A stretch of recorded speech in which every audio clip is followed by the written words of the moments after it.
Bismillahirrahmanirrahim.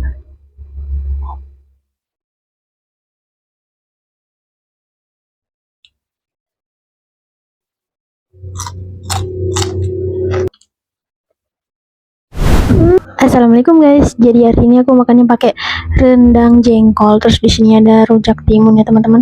Ya udah gak usah lama-lama, langsung aja kita berdoa dulu.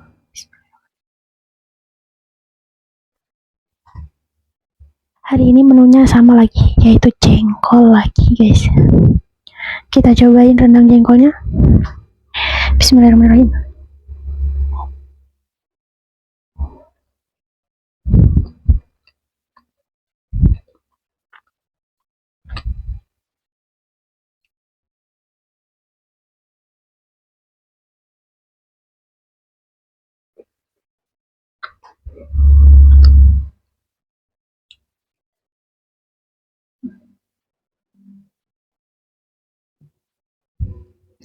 Cobain rujak timunnya.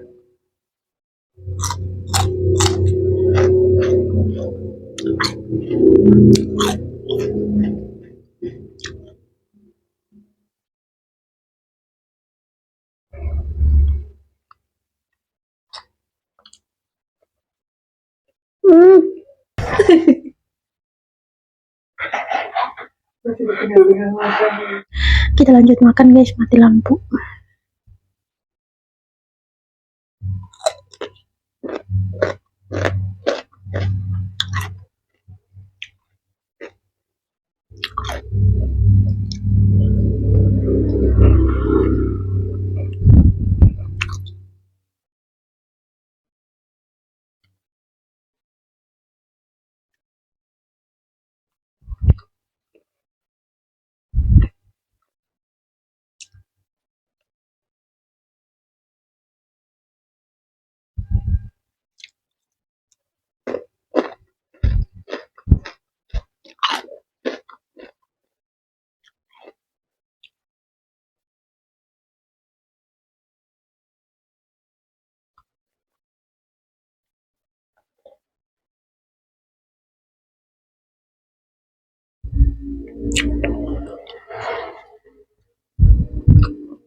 Lagi enak-enak makan, mati lampu.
Terakhir, oke guys, aku sudah selesai makannya. Terima kasih yang sudah menonton. Jangan lupa di like, di komen, di subscribe. Sampai bertemu di video berikutnya. Bye.